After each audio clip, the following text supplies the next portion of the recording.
Hello sir, के बोल्न लाग्यो आज फेरि?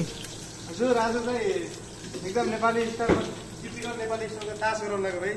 ए के यसको रेसिपी के हो फेरि? हो र कसरी गर्नु? रेसिपी चाहिँ यो भनौँ न। है हामीले चाहिँ यसमा सर्वप्रथम चाहिँ मटन बोनलेस हुन्छ हैन, ओके। लेग पिसको मटन बोनलेस, त्यसलाई चाहिँ हल्का हेमरले थिच्ने हैन, च्याप्टो गराएर त्यसपछि त्यसमा यो चाहिँ एकदम टिपिकल नेपाली स्टाइलमा हो।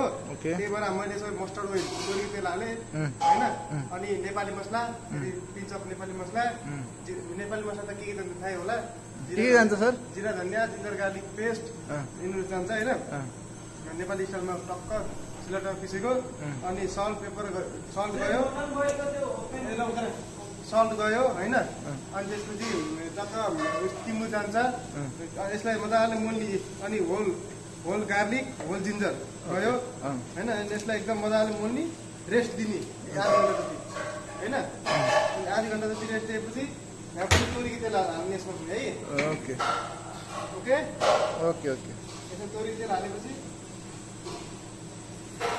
यसरी टक्क सानो हिट आगोमा, अनि यसमा चाहिँ मेन कुरा चाहिँ यसमा चाहिँ यसलाई गलाउनको लागि, छिटो पकाउनको लागि चाहिँ हामीले नर्टेक पाउडर हालिन्छ। कि हेर्नुहोस् दिन सक्नुहुन्छ नर्टेक पाउडर, ओके। धेरै हाल्नुहुन्न फेरि टेस्ट हुन्छ नर्टेक पाउडर यो। यसमा मजाले मोल्ने हेर्नुहोस् छ। ओके।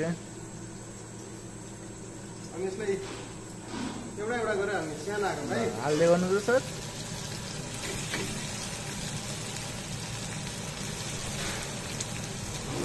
भन कान्छ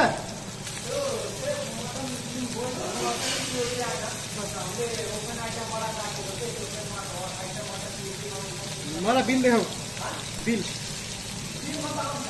ल यस्तो हेर्नु, यस्तो गरेर टक्क उल्टा हाल्ने है। यो चाहिँ हाम्रो एकदम टिपिकल नेपाली स्टाइलको हो ओके।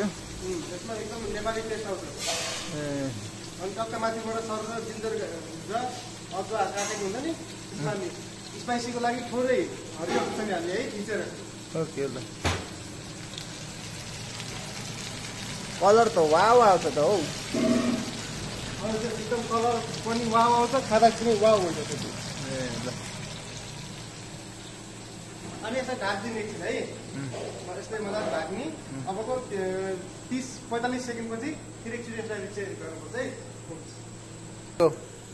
ल ट्याक्क 1 मिनट 45 सेकेन्ड जति होइन, यसलाई यसो गरेपछि यस्तो हेर्नुहोस् मजाले पानी निक्लिन्छ। अब यसमा पानी सुकाउने है, एकछिन टाँगेर पल्टाउने यसलाई। पल्टाउने? हजुर। ए ल।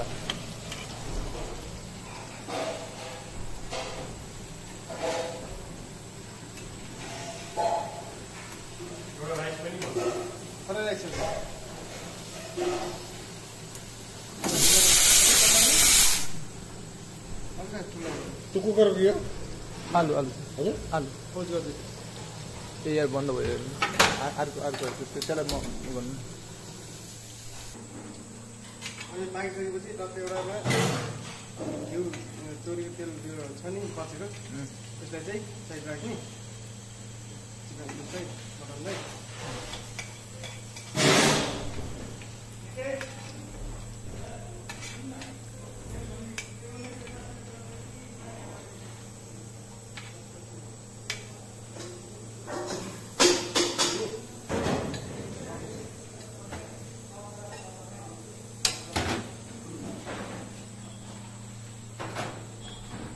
त्यो त माथिबाट सर चाट मसला हालिदिने, मिलाउने दिने।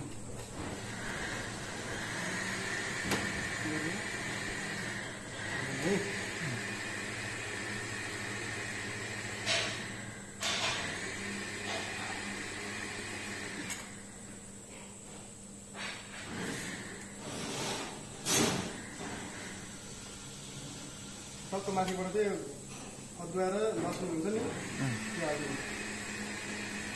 यस्तरी क्या।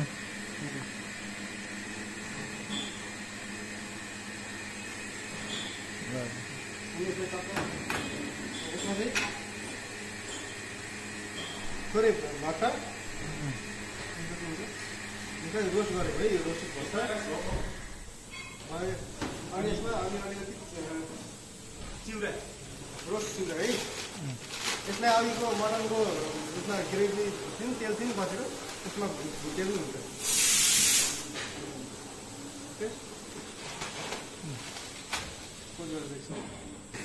अनि यो लेमन चाहिँ यसमा स्क्विज गरिदिनु हुन्छ म चाहिँ यसमा माथि राखेर दबाई पिना गरेर गरम तास है